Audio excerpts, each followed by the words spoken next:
안녕하세요. DJ 선아입니다. 오늘의 사연 시작해 보겠습니다. 여러분, 안녕하세요. 저는 40대 중반으로 서울에서 3시간 반 거리의 지방 농촌 마을에서 딸부잣집 막내로 태어나 자란 민수진이라고 해요. 우리나라가 워낙 서울 중심으로 돌아가잖아요. 서울에 그만큼 많은 사람들이 모여 살고 있으니 어쩔 수 없는 거다 싶으면서도 크지도 않은 나라에서 여러 가지 지역 감정들을 비롯해 서울 사는 사람들의 서울 부심이랄까?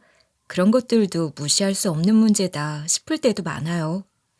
사실 저도 고향을 떠나 서울 와서 산 지 20년이 훌쩍 넘었지만 제가 시골 출신인 것을 두고 가장 큰 스트레스를 받은 건 다름 아닌 가족들에게서였어요.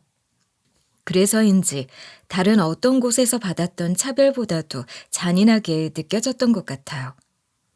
사실 다른 곳에서는 불편하다고 느낄 정도의 일들도 거의 없었거든요.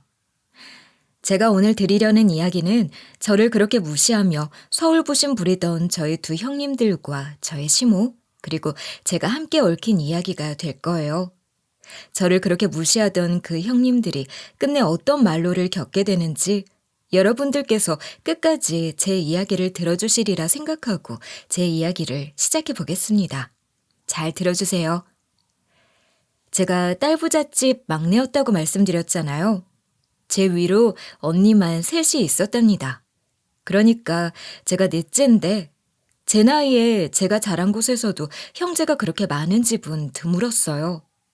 거의 둘이었고 많아야 셋. 외동인 친구들도 꽤 많았으니 저희 집은 제가 자란 시골에서도 자식이 아주 많은 집에 속했어요. 아들 노래를 부르는 친할머니 때문에 엄마도 아들 하나 낳겠다고 마지막이라는 생각으로 늦은 나이에 무리를 해서 저까지 낳은 거라고 하더라고요. 저를 가진 엄마의 배 모양을 보고 친할머니는 아들이 틀림없다고 좋아하시며 크게 기대를 하셨다는데 딸인 걸 알고서는 엄청나게 실망하고 엄마를 구박했다고 해요. 물론 제 위로 언니 셋을 낳는 동안에도 구박을 안 받은 게 아니었겠지만 저를 낳을 때 그리고 낳고 나서부터는 차원이 다른 구박을 받으며 시집살이를 호되게 당했던 거죠. 그리고 그건 제 기억 속에서도 생생하게 남아있는 많은 일들로 증명이 되는 거였어요. 저도 엄마가 할머니 때문에 우는 모습을 많이 봤고 그러다가 제가 엄마 눈에 띄면 엄마는 걱정스럽게 엄마를 바라보는 저를 보며 너는 왜 남자로 태어나지 않았냐며 한탄을 하곤 했어요. 어린 나이에도 엄마의 그 말이 얼마나 서운했는지 몰라요. 그렇게 저는 아주 어렸을 적에도 엄마의 사랑을 충분히 받지 못하며 자랐던 것으로 기억해요. 그러다 제가 중학생이 됐을 때 엄마는 아예 집을 나가버리고 말았죠. 한스럽게 울던 엄마의 모습을 많이 봤으니 얼마나 힘들었을까 싶은 생각에 이해가 가는 부분도 있었지만 그렇게 무책임하게 자식들 다 버리고 떠나버린 엄마가 미웠습니다. 그렇게 나가버린 엄마는 한 번도 저희 자매를 찾은 적이 없었고 저와 언니들 또한 그런 엄마를 굳이 찾으려고 하지도 않았고 그리워하지도 않으려고 했었던 것 같아요. 그래봤자 소용이 없는 일이라서 그러기도 했지만 그만큼 제게 절 낳아주신 엄마는 큰 의미가 없는 분이기도 했던 것 같아요. 절 낳아주셨고 어느 정도 자랄 때까지 키워주시기도 한 분이시지만 마음을 나눈 기억 하나 없으니 그런 분을 제가 엄마로 기억하게 되지 않더라고요. 그건 저보다 더 철이 들었을 때 엄마를 잃은 제 언니들도 마찬가지였던 것 같아요. 언니들은 이미 엄마 손이 그리 필요하지 않은 나이였으나 초등학교를 갓 졸업한 전 그때까지만 해도 엄마 손을 타던 아이였고 언니들이 제 밥까지 해먹이며 살 수는 없었으니 할머니가 저희 집으로 들어오셔서 저희는 할머니가 해주는 밥을 먹으며 할머니 손에서 자라게 됐어요.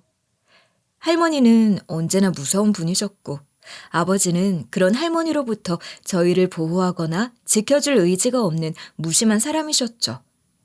언니들은 그런 할머니와 아버지에게 질려 고등학교만 졸업하면 그 즉시 차례대로 다 서울로 올라가 버렸고 그런 언니들을 보며 할머니는 싸늘한 표정과 말투로 말씀하셨어요. 아무짝에도 쓸모없는 딸년들 고등학교 공부까지 시켜놨더니 나 몰라라 하고 지 애미처럼 도망가는 것 좀 보라고. 뭐 없을 년들. 이러니 딸년 키워 무엇에다 쓰냐는 소리를 안 하게 생겼어. 망할 년들. 할머니는 그렇게 언니들 욕을 하시더니 결국 제게는 고등학교도 다니지 말고 집에서 할머니 도와 살림이나 하고 밭일도 하라고 하셨습니다. 언니들은 고등학교라도 나왔지. 저는 중졸로 그렇게 시골에서 할머니 따라다니며 밭일하고 살았던 거예요. 그렇게 꼬박 3년을 살았던 겁니다. 친구들은 고등학교 졸업하고 대학 간다고도 하고 취직한다고도 하고 있었겠지만 전 세상 돌아가는 것도 모르고 그냥 그렇게 시골에 처박혀 있었던 거예요. 20살이 되기 직전 겨울에 집에 다니러 왔던 둘째 언니가 그런 절 보더니 너도 언니 따라 서울 가서 살자 하길래 그 소리가 너무나 반가웠고 재고 따지고 할 것도 없이 무조건 알겠다고 고개를 세차게 끄덕이며 바로 언니를 따라 나섰어요. 제 뒤통수에는 할머니의 무시무시한 욕이 날아와 꽂혔지만 그런 것쯤이야 더 이상 제게 문제가 되지 않았고 그렇게 저도 서울 생활을 하게 된 거였어요. 서울에 왔다고 한들 뾰족한 수가 있는 건 아니었고 언니들이 다 일을 하고 있다고 해도 형편이 넉넉하지도 않았어요. 중졸인 제가 할 수 있는 일은 서울에서도 그리 많지 않았고 여기저기 옮겨 다니며 계약직 일자리를 전전하다가 남편을 만나게 됐습니다. 남편은 제가 일하던 식당 단골 손님으로 근처 회사에 다니는 직장인이었어요. 제가 늘 동경하던 그런 사람들 중 한 사람이었던 거죠. 남편은 식당에서 허드렛 일이나 하는 저를 편견 없이 보아준 사람이었고 저는 늘 그렇게 예의 바르게 대해주던 남편을 고맙게만 생각했는데 남편은 제게 다른 감정을 품고 더 잘해줬던 모양이더라고요. 만나보니 남편은 더 좋은 사람이었고 그렇게 결혼해 딸 하나 아들 하나 낳고 살고 있답니다. 둘째로 아들을 낳던 날 실로 오랜만에 절 버리고 간 엄마 생각을 했어요.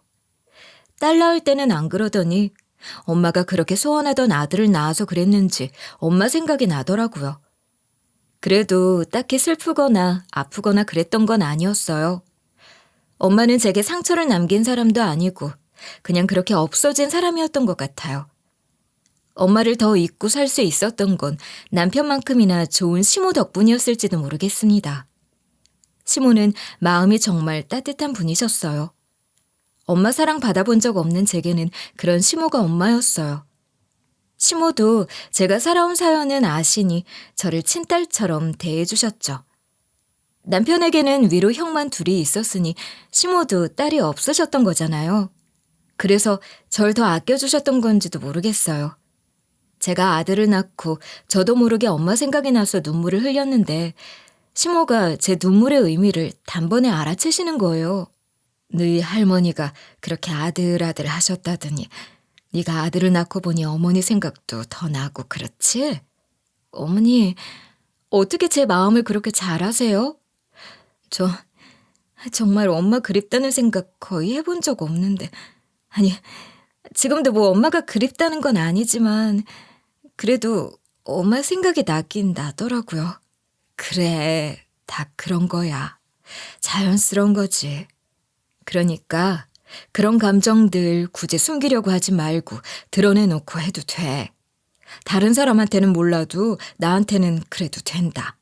정말이지 시모는 제게 너무나도 큰 버팀목이 되어주신 분이셨어요. 저는 시모를 정말로 엄마보다 더 엄마라고 생각했고 시모도 저를 딸처럼 대해주셨죠. 이 막내야, 넌 내 며느리 아니다. 알지?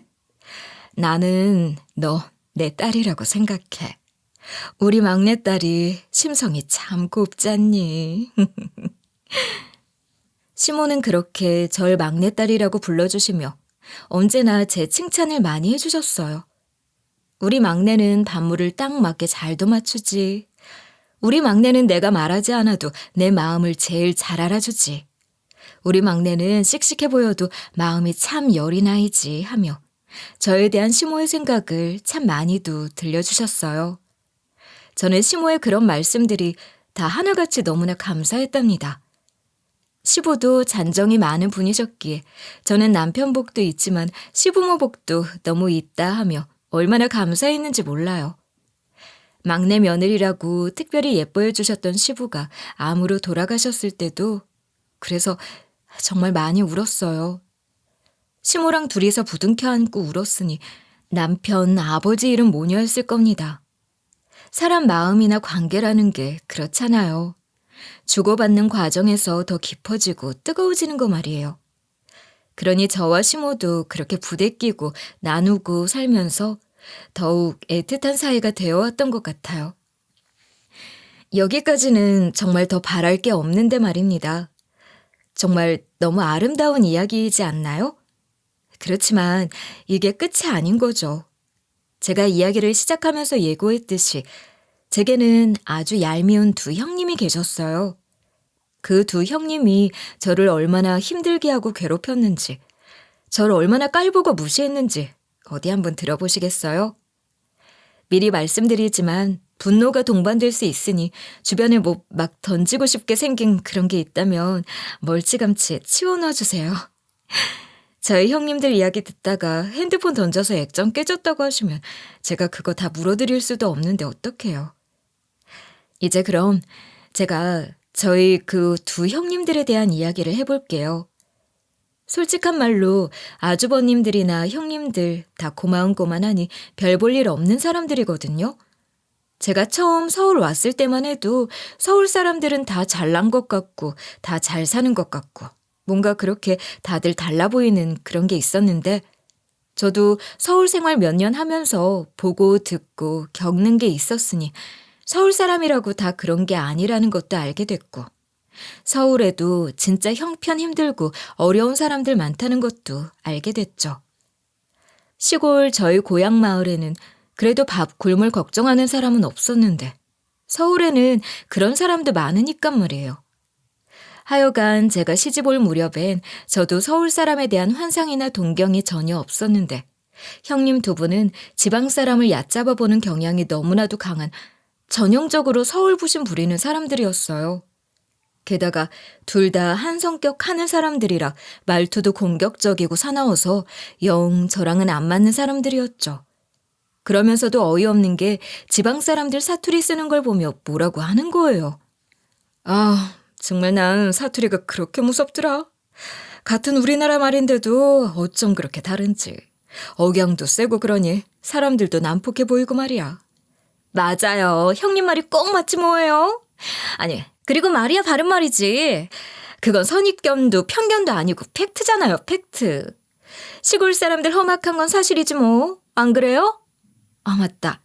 동서 시골 출신이잖아. 동서가 한번 말해봐. 시골 사람들이 좀 그런 게 있지? 아니요. 그런 게 어딨어요. 제가 보기엔 서울 사람들이 욕도 더 무섭게 하고 전 서울 사람들이 더 험악한 것 같던데요, 뭐. 동서가 시골 사람이라 그런가 보다. 우리랑은 영 생각하는 게 다르네. 저만 쏙 빼고 두 형님들끼리는 성격이며 뭐며 찰떡이라 둘이서는 쿵짝이 아주 잘 맞아요. 그러니 둘이 편먹고 더 저를 놀리고 얕보고 그런 거죠. 남편과 시부모는 제가 친할머니 때문에 고등학교에도 가지 못한 걸 안타깝게 여겼지만 두 형님들에게는 제가 중졸인 것도 아주 좋은 먹잇감이었습니다. 이것 하나만 봐도 정말 나쁜 사람들인 거죠. 저한테는 그게 얼마나 큰 상처가 되는 일이겠어요. 그런데 틈만 나면 그걸 약점 삼아 제 상처를 후벼 파는 도구로 사용하다니 참 악랄한 사람들이 아닐 수 없는 거예요. 중졸? 동서 진짜 중졸이야? 나 태어나서 중졸 처음 봐. 지방에는 동서처럼 중졸인 사람들이 많은 거야? 신기하다. 형님, 무슨 소리 하시는 거예요? 지방에 중졸이 많다뇨.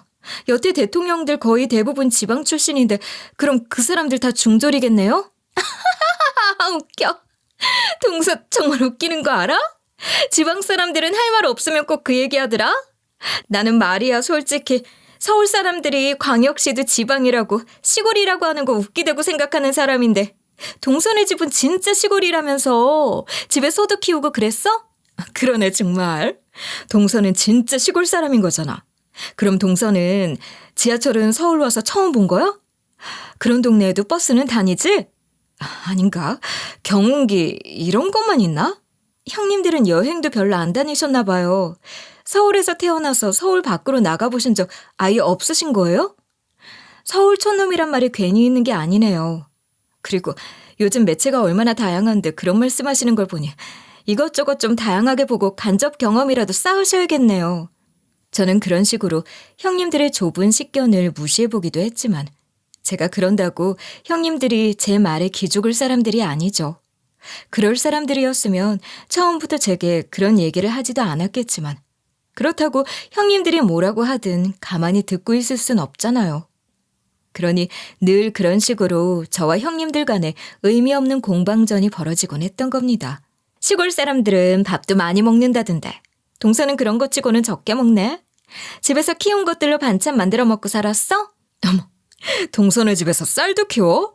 쌀은 키운다고 안 하나? 뭐라고 하지? 하여간 농사 지은 쌀로 밥해 먹고 그러면 정말 신기하긴 하겠다. 형님들은 신기하고 궁금한 게 많으시니 배도 빨리 고프시겠네요. 그래서 그러나 시골 출신도 아니고 서울 토박이라는 형님들이 저보다 더 많이 드시나 봐요. 안 그래요? 형님들은 신기하다 어쩐다 하면서 제가 시골 출신인 것을 걸고 넘어졌는데 결국은 다 저를 무시하고 놀리는 말들인 거죠. 형님들이 그럴 때마다 저는 악착같이 대꾸하면서 한 번씩 톡톡 쏘아댔기도 했는데 형님들은 어쩌면 그런 제가 더 얄미워서 괴롭히려고 한 것도 있을 것 같아요.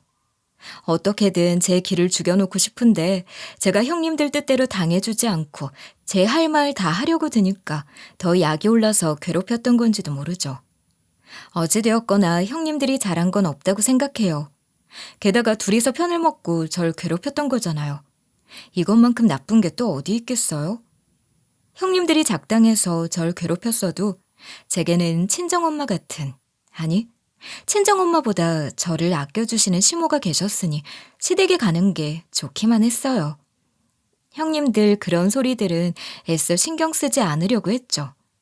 그런데 그런 시모마저 암에 걸리시고 만 거예요.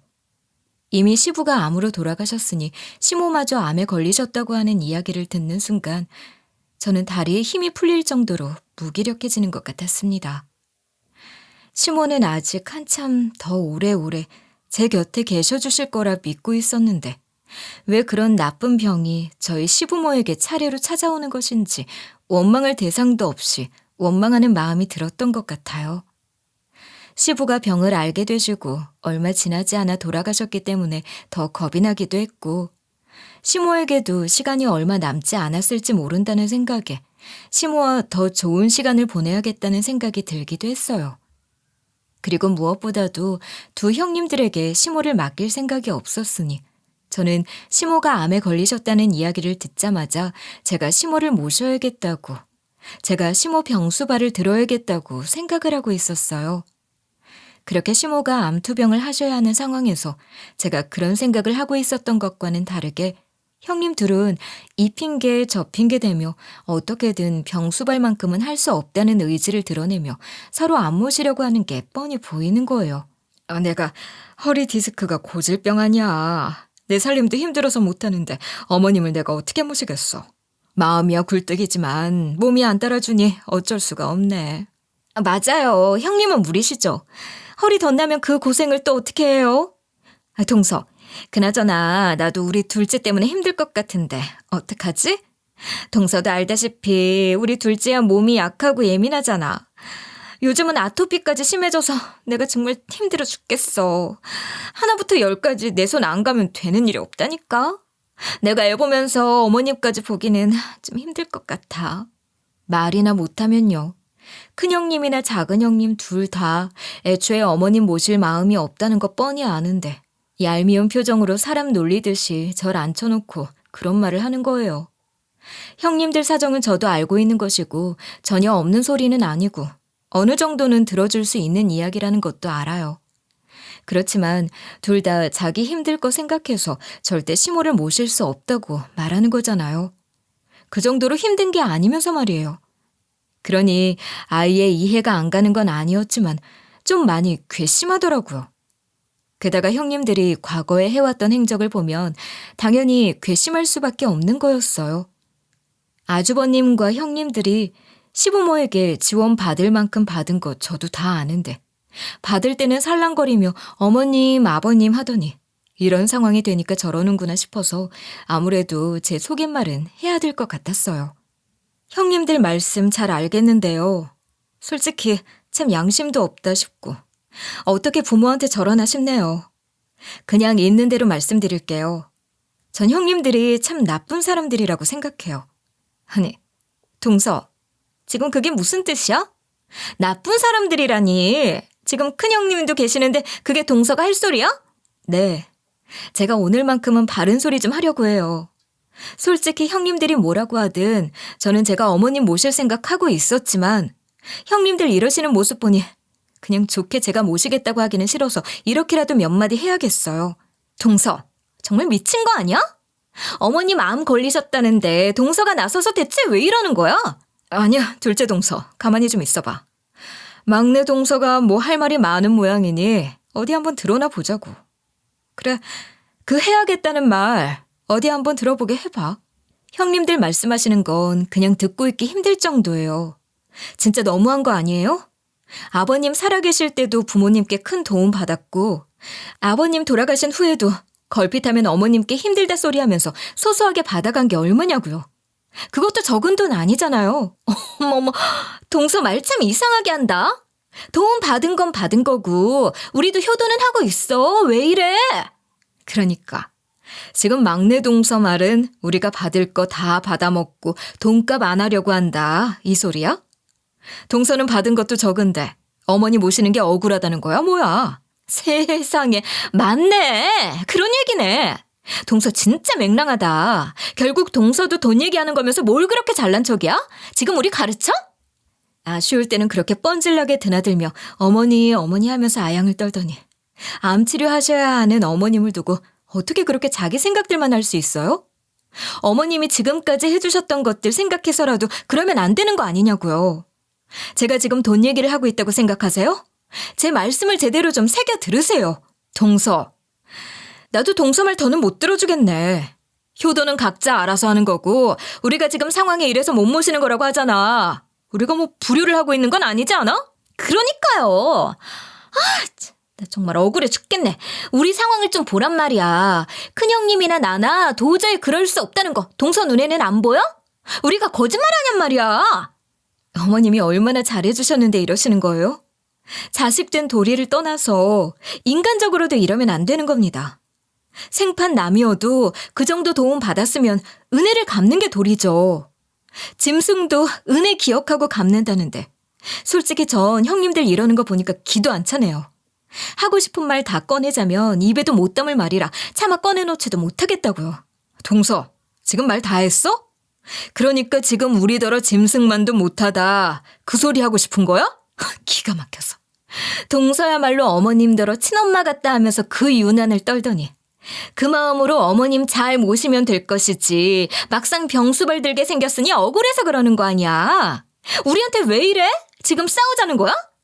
득달같이 달려드는 형님들은 지들이 이미 싸우자고 덤비고 있으면서도 그런 소리를 하더라고요. 그렇게 형님들이랑 제가 대판하고 있으니 결국 남편이랑 아주버님들도 큰 소리 내며 대판하고 주먹 다짐까지 했습니다. 하마터면 경찰서까지 갈 뻔한 가족 싸움이 된 거예요. 근데 한편으로는 속으로 묵혔으면 화병 날 뻔했던 그 말들을 이렇게라도 터뜨리니까 조금은 속이 시원했던 것 같아요. 그리고 시모는 처음부터 그러려고 했듯이 제가 모시며 병수발도 다 들었습니다. 시모를 저희 집으로 모셔서 병원도 같이 다니고 입원하시면 병원에서 자고 수술에 항암치료 받으시는 것까지 다 제가 같이 했죠. 그러는 동안에 형님들은 병문안 한번 제대로 오지도 않았어요. 시모 수술 받으시고 회복하실 때 두 형님 같이 한번 왔는데 말 그대로 들렀다 가더라고요. 시모도 투병하시면서 따로 말씀은 안 하셨지만 얼마나 서운하셨을까 싶어요. 제가 제일 화가 났던 건 아픈 시모가 그렇게 상처받으시고 마음 아파하실 것 같아서였죠. 시모에게는 다 귀한 자식들이었고 시모는 그런 자식들이 원하는 것 바라는 것 해주시려고 있는 것 없는 것 다 내놓으셨던 분인데 정작 시모에게 자식들이 필요할 땐 외면한 거잖아요. 그러니 그 마음이 오죽하셨겠냐고요. 형님들이나 아주버님들이 뺀질거리는 게 시모 눈에 더 크게 보였을 텐데 말씀을 안 하셔서 그렇지 속이 말이 아니셨을 거예요. 병원에서 할 수 있는 게 한계가 있다고 완치는 어려우실 거라는 이야기를 들었음에도 불구하고 시모에 얼마 남지 않은 마지막 시간이 형님이나 아주버님들에게는 그리 의미가 있는 것 같지 않더라고요. 그게 어찌나 속상하던지 잠드신 시모 보면서 혼자 눈물도 많이 흘렸습니다.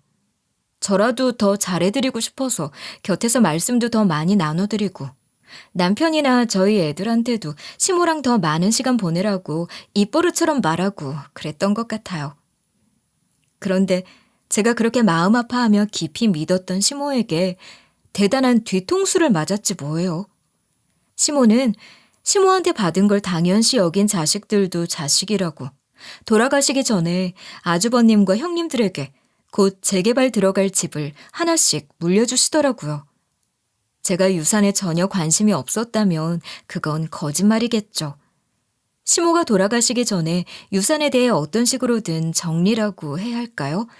그런 식으로 자식들에게 뭔가를 나눠주고 돌아가실 거라고는 알고 있었는데 아주버님과 형님들에게 큰 덩치의 재산을 줄 거라고는 생각을 못했었거든요. 시모도 투병을 하시며 아주버님, 형님들에게 그렇게 서운해하셨으면서 그래도 그걸 두 아들 며느리에게 주겠다고 하신 거예요. 시모가 아주버님과 형님들에게 준 집이 어떤 집이냐면 말이에요. 제가 시집 왔을 때만 해도 시댁 형편이 살만했는데 전에는 정말 힘들고 어렵게 살았던 시절이 있었다고 들었어요. 제가 처음 서울 올라와서 서울에도 이런 집이 있구나. 이런 집에서 사람이 사는구나 하며 놀랐던 달동네 빌라촌 같은 곳. 남편 어릴 때 그런 곳에서 살았던 적이 있다고 하더라고요. 처음에는 반지하 하나에서 5 식구가 다 같이 살았고 형편이 조금 나아져서 그 옆에 반지하 방 하나를 더 계약해 2채로 월세를 살았다고 해요. 한 빌라의 반지하집 2채였던 거죠. 2채라고 해봤자 방 하나에 손바닥만한 거실이 있는 집 2채 얻어서 한 집에는 시부모, 다른 한 집에서 형제들 셋이 지냈던 거라고 하더라고요. 그렇게 고생하며 살았던 시절도 있었지만 시부 하시던 일이 잘 풀려서 지금 사는 넓은 집 장만해서 이사하면서 그 빌라 반지하집 2채를 아예 매입을 하면서 처분하지 않고 그대로 갖고 있었던 거예요. 그런데 최근에 그 동네가 재개발 지역으로 지정이 된 거죠. 시부모가 성견지명이 있으셨던 모양이다 했거든요. 시모는 자신에게 남은 시간이 그리 많지 않다는 것을 직감하셨는지 돌아가시기 얼마 전 자식들 다 불러 모아놓고 유언을 하시면서 아주버님 2분 내외에게는 그 집을 하나씩 가지라고 하셨고 제게는 번호가 적힌 종이 한 장 주시면서 금고 번호라고 그 금고에 들어있는 건 다 제 거라고 제게 주시는 거라고 하셨습니다. 여러분이라면 황당하지 않으셨겠어요?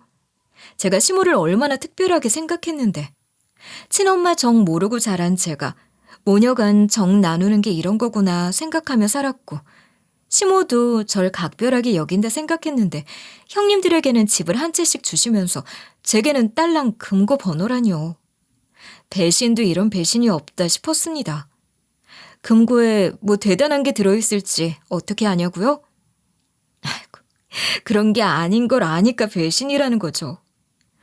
시모의 금고에 대해서는 저도 알 만큼은 알고 있었어요. 시모방에 오래전부터 있던 아주 작은 금고예요. 저기 뭐가 들어갈까 싶을 정도로 작은 것이었는데 통장이라도 들어있는 건가 싶다가도 시모 통장 비어간 지가 언젠데 싶더라고요. 시부가 남긴 재산이나 시모가 가진 돈이 얼마나 되는지 형님과 아주버님들은 훤히 꿰뚫고 있었고 그 돈 바닥날 때 걸핏하면 시모 찾아와 아쉬운 소리하며 돈을 뜯어갔으니 시모에게 남은 재산이 거의 없다는 것은 모두가 아는 사실이었어요. 그러니 형님들이 더 이상 빼먹을 것도 없는 시모 병수발도 안 들려고 했던 겁니다. 시모한테 재산이 많았다면, 아니 뭐라도 남아있다는 걸 알았다면 형님들이 그러지는 못했을 거라고 생각해요. 그런 시모의 인생 생각하니 또 서글퍼지고 시모 생각에 슬퍼져서 눈물이 나는데 제가 우는 걸 보더니 형님들이 그러는 거예요. 동서, 병수발 든다고 그 유세를 떨고 우리를 무슨 천하의 몹쓸 것들 취급하고 꼴값 떨더니 그렇게 병수발 들고 나서 한 푼도 못 받은 거 억울해서 우는 거 아니야? 형님들 참 말이 뭐예요. 뻔한 거죠. 자기는 그렇게 헌신했는데 별거 받지도 못하고 형님이나 저희는 집 한 채씩을 받았으니 그게 억울해서 저러는 거 아니겠어요? 그렇게 잘난 척이나 말던가 말이에요. 그 순간에도 저를 비웃고 조롱하고 놀려먹는 것들이 정말 인간인가 싶었습니다. 정말이지 마음 같아서는 한 대씩 쥐어 패고 싶은 심정이었어요. 형님들은 지금 어머니 돌아가신 것보다 유산이 더 중요해요? 내가 형님들 같은 줄 아세요? 어머님께 감사하고 죄스러운 마음 있으면 그런 소리 하지 말고 각자 집에 가셔서 조용히 어머니 생각하는 시간이나 더 가지세요. 어차피 어머니 유품 정리 도울 것도 아니잖아요. 저는 그렇게 소리를 지르며 두 형님들을 쫓아내듯 보냈어요. 그리고 저 혼자 차분하게 그래도 돌아가신 시모에게 무슨 깊은 뜻이 있을 거라 생각하며 시모 유품을 정리하며 조용히 시모를 추모하고 그리는 시간을 갖고 싶었습니다. 그러다 금고를 열어봤는데 통장도 무엇도 아닌 얇은 봉투 하나가 들어있는 거예요. 그것은 시모가 제게 남긴 편지였죠. 그런데 봉투 안에는 편지 말고 뭐가 하나 더 들어있었는데 그게 뭔지는 시모 편지에 적혀 있었답니다. 여러분, 그게 뭐였는지 아세요? 놀라지 마세요. 그건 바로 1등 당첨된 복권이었어요. 상상이 되시나요? 그러니까 시모가 제게 남기신 건 1등 당첨된 복권이었던 겁니다. 꿈에도 생각해 본 적이 없던 것. 매주 몇 명씩 또 나오는 당첨자라고는 하지만 그게 보통 일은 아니잖아요. 그게 무려 1등 당첨된 복권이라는 걸 아는 순간 복권을 들고 있던 제 손이 덜덜 떨릴 정도로 긴장이 되기도 했던 것 같아요. 그 복권은 제가 시모와 함께 샀던 거였고 그 복권을 사는 날은 지금도 생생하게 기억에 남아있어요. 시모가 마지막으로 병원 치료를 받고 퇴원하시던 날 집으로 오면서 저랑 같이 심심풀이로 복권을 샀었거든요. 그때 다른 게 뭐가 필요한 게 있어서 사러 갔다가 복권 파는 곳에 사람들이 줄까지 서 있는 걸 보시고는 시모도 그런 거 한번 사보고 싶다 하셔서 같이 샀던 거였죠. 근데 그게 1등이 됐던 거더라고요. 편지에 적힌 바에 의하면 시모는 이제 살 날도 얼마 안 남았는데 1등 복권 수령하면 뭘 하겠나 싶었다고 하셨어요. 또 그보다는 미리 수령을 하면 그것도 고스란히 유산이 되어 다른 자식들한테 다 나눠줘야 하니 그러고 싶지 않으셨다고 말이에요. 오로지 제게만 그걸 주고 싶다고 하셨어요. 저는 복권 같은 것도 사본 적이 없어서 몰랐는데 당첨된 복권은 당첨 시점으로부터 1년 이내에 수령하면 된다고 하더라고요. 시모는 그런 것까지 미리 다 찾아보시고는 그 안에 돌아가실 것을 확인하시고 제게 남기는 편지와 함께 당첨된 복권을 금고에 넣어두셨고 그걸 제게 유산으로 물려주신 거예요. 시모는 편지에서 죽을 날 받아놓은 상황에서도 복권 1등이 됐다고 하니 설렜다고도 하셨는데 그러시더니 이어서 이렇게 적어 놓으셨어요. 가만 생각하니 그 1등 복권보다 더한 복권에 이미 당첨되어 있다는 생각이 드셨다고 말이에요. 시모는 절 시모 팔자에 더없이 값진 복권이었다고 하시며 제게 시모의 1등 복권을 남긴다고 그렇게 편지에 써놓으셨던 겁니다. 그 편지를 읽는데 시모 목소리가 제 바로 귓전에서 들리는 것 같았고 제가 방금 전까지 시모에게 품었던 섭섭하고 서운했던 감정이 너무나도 죄스러웠어요. 제가 나중에 남편에게 그 복권에 대해 말할 때 그때 제가 남편에게 그랬거든요. 어머니 편지 읽으면서 정말 많은 걸 깨달았지 뭐야. 나도 결국엔 어쩔 수 없는 인간이구나. 난 나름 어머니 모시면서 진심으로 정성으로 모셨다고 생각했는데 한편으로는 또 불순한 마음이 있었던 거구나 싶어서 반성하는 생각도 들었어. 당신은 그런 마음이라도 갖지. 형수나 형들은 그마저도 안 하는 인간들 아니냐고. 그러니 당신은 그것만으로도 이미 다른 거야. 그렇게 생각하지 마. 인간이라면 당연히 느끼는 서운한 감정인 거지. 남편이 그렇게 저를 위로해주기도 했었어요. 하여간 그런 시모의 깊은 뜻을 알고 나니 시모가 너무 보고 싶어서 또 한참을 울었지 뭐예요. 당첨된 복권 자체를 남기신 건 특별히 양도된 것으로 분할해야 하는 재산에 속하지도 않는다고 하시며 다른 형제들이랑 나눌 것도 없고 그럴 리 없겠지만 혹시라도 남편이랑 못 살게 되더라도 그건 제 고유한 재산이 되는 거라는 말씀까지도 하셨어요. 저는 시모 유품 정리가 다 끝날 때까지 그 누구에게서도 그 사실에 대해서 말하지 않았고 티도 내지 않았죠. 그리고 정리가 다 끝난 날 남편에게 사실대로 말했고 며칠 뒤 둘이 같이 1등 당첨금을 수령하러 은행에 간 겁니다. 남편과 저의 복권 1등 당첨기 수령기도 한번 들어보시겠어요? 나름대로 준비 많이 하고 갔던 거거든요. 은행에 가기 전까지도 남편이랑 둘이서 인터넷을 얼마나 뒤졌는지 몰라요. 그 큰 돈을 받으러 가는 거니까 얼마나 살 떨리는 일이냐고요. 인터넷에서 복권 1등 당첨금 수령 방법을 찾아보고 시키는 대로 하자고 한 거예요. 당첨금 수령한다는 생각에 긴장이 돼 사고가 날 수도 있으니 운전하지 말고 대중교통을 이용하라길래 5호선을 타고 갔고 평범한 회사원으로 보이는 정장을 입고 가라고 하는 것도 봤는데 그건 오히려 더 어색할 것 같아서 편하게 입고 갔고 월요일은 대기 시간이 길다고 해서 일부러 수요일에 갔어요. 그리고 VIP 통장을 만들어 세금 제한 금액에 들어온 것을 확인하고 나니 인터넷에서 본 것처럼 그 은행 자금 운용 전문 직원이 은행 상품들을 추천하며 가입을 권하던데 저희는 조금 더 생각해 보겠다고 하고 바로 나왔답니다. 걱정했던 수상한 사람들, 그러니까 당첨금 노리며 하이에나처럼 서성이는 사람들은 전혀 보지 못했고 직원들도 뭐 매주 그런 사람들을 대할 테니 평범하게 대해주는 것 같더라고요. 괜히 긴장했었네 생각하며 한결 여유로운 발걸음으로 갔던 대로 지하철 타고 돌아왔어요. 저와 남편 모두 저희가 복권 당첨금을 수령했다는 것에 대해서 아무에게도 말하지 않고 조용히 지냈어요. 그러는 동안 형님, 아주버님들은 뭐가 아주 시끄럽더라고요. 재개발 예정인 빌라 반지하집 한 채씩 가져가면서 그렇게 신나하더니 근데 그것도 형님이나 아주버님이 생각했던 것처럼 좋기만 한 건 아닌 모양이었어요. 그게 조합원 분양권을 받은 거라는데 그게 상당히 복잡한 문제라고 하네요. 우선 제일 중요한 건 그 조합원 분양권이라는 게 어느 정도 목돈을 갖고 있어야 분양권을 받을 수 있는 거라고 해요. 그런데 살던 집 담보로 대출도 못 받는 것으로 정책이 바뀌었다며 대출을 받더라도 무조건 신용대출밖에 안 된다는데 형님, 아주버님네 사정이 그 정도 대출 받을 수 있는 자격도 안 되는 거죠. 그러니 형제들 다 모인 자리에서 두 형님이 아주 우는 소리를 하는 거예요. 아니, 그게 여윳돈이 최소 2억 정도는 있어야 대출이든 뭐든 껴서 분양권을 살릴 수 있는 거라는데 우리가 그런 여윳돈을 두고 사는 사람들이냔 말이지. 형님, 현금 2억을 여윳돈으로 두고 사는 사람 집이 뭐 얼마나 되겠어요. 그렇게만 되면 부자죠. 이건 정말 말도 안 되는 거예요. 담보대출을 막아놓으니 뭐 어떻게 할 방법이 없잖아요.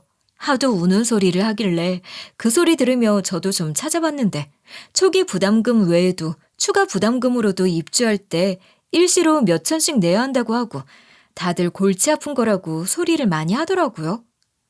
하여간 그렇다고 하니 형님들이 그렇게 우는 소리를 하는 것도 그런가 보다 했어요. 형님들만 그러셨던 게 아니죠. 아주버님들도 동참해서 한숨을 어찌나 쉬는지.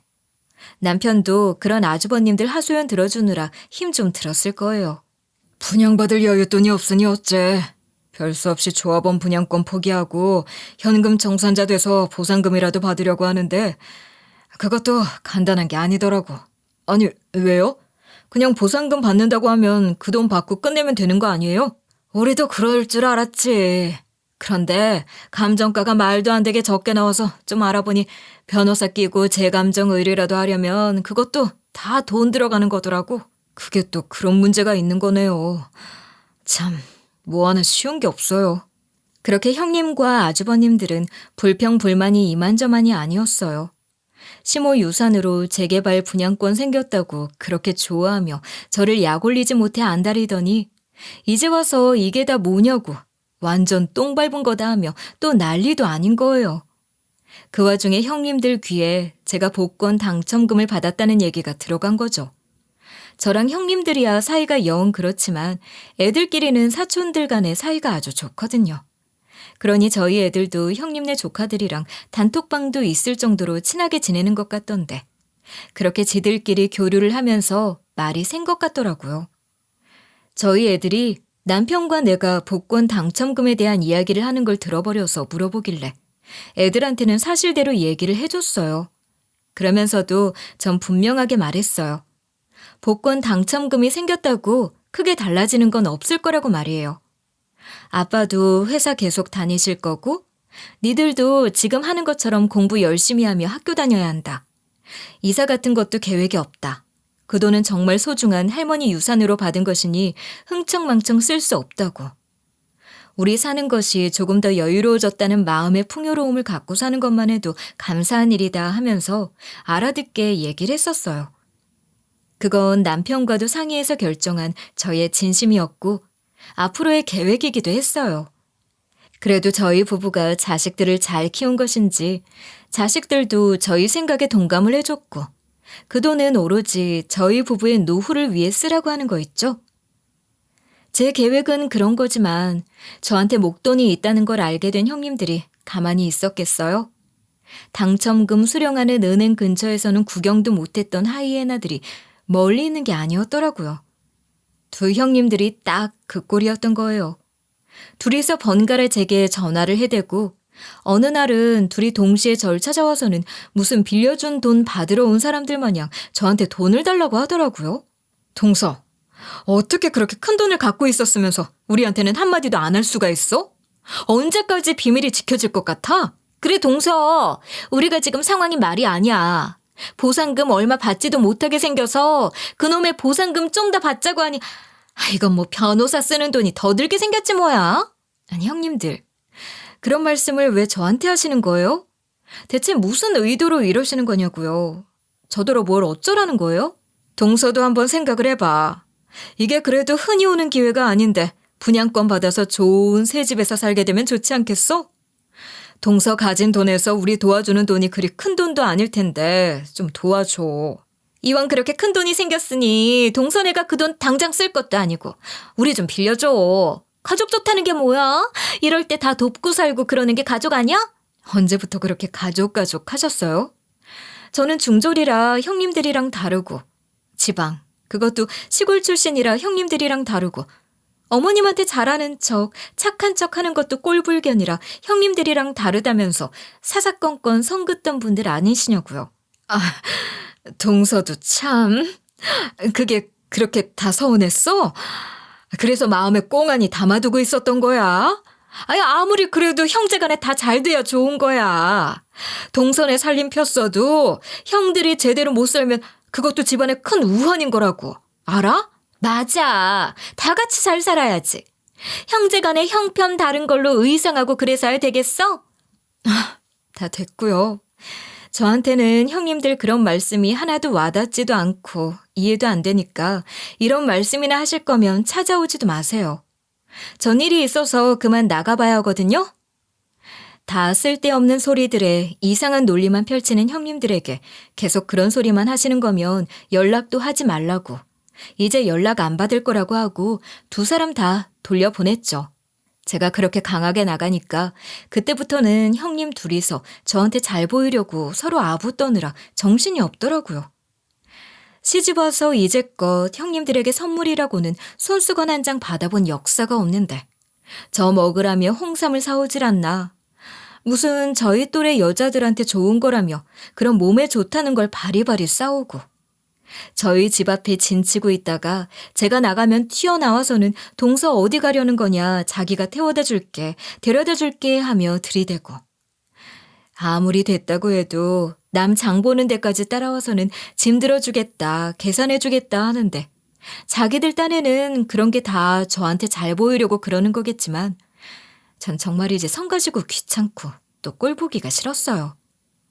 결국 저한테는 어떻게 해도 씨알도 안 먹히는구나, 찔러도 피 한 방울 안 나오겠구나 깨달은 형님들은 끝까지 욕심 못 버리고 비슷한 상황에 있는 몇 집에서 같이 변호사 고용해서 재감정까지 의뢰했다는데, 그럼에도 불구하고 보상금 얼마 못 받아서 변호사비만 날리고 실제 손에 쥔 돈은 진짜 얼마 되지도 않는다고 하더라고요.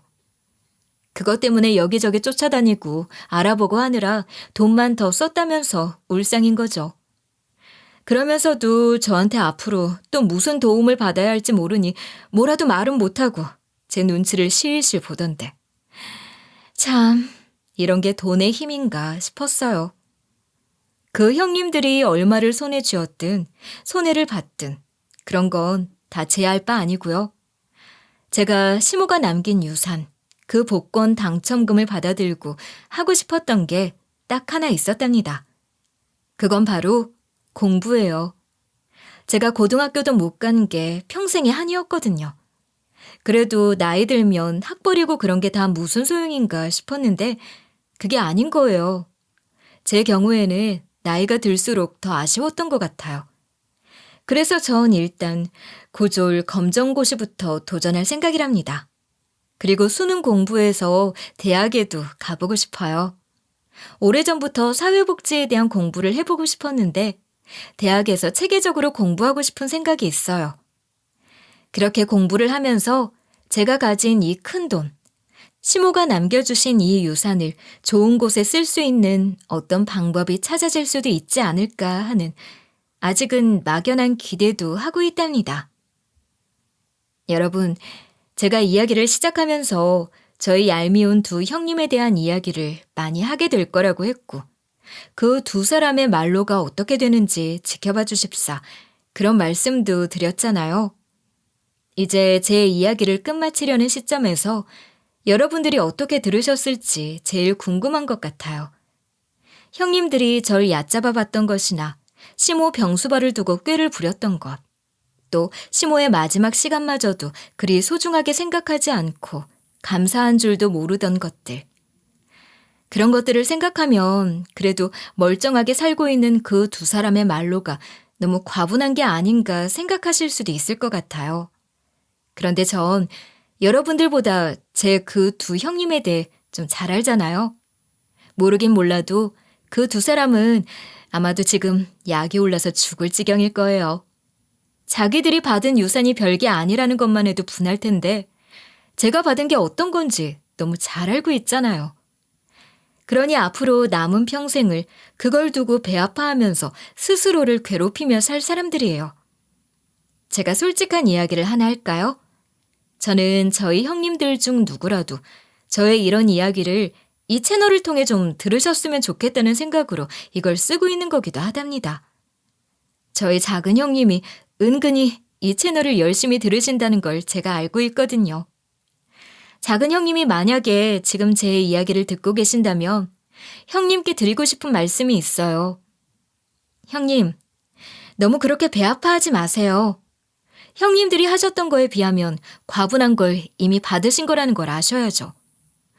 그리고 저한테 아무리 그러셔도 콩고물 같은 건 평생 구경도 못 하실 테니 괜히 서로 짐 빠지는 일 만들지 말자고요. 큰형님께도 꼭 전해주셨으면 좋겠어요. 혹시라도 듣고 계실 저희 형님들을 포함해 모든 여러분, 제 이야기를 끝까지 들어주셔서 너무 감사드려요. 그리고 오늘 제 이야기가 여러분께 뭐 하나라도 의미가 있는 이야기가 되었다면 좋겠어요. 오늘 하루도 그렇게 소중한 무언가를 찾는 시간들로 채워가시길 바라며 저의 마지막 인사를 드릴게요. 감사합니다.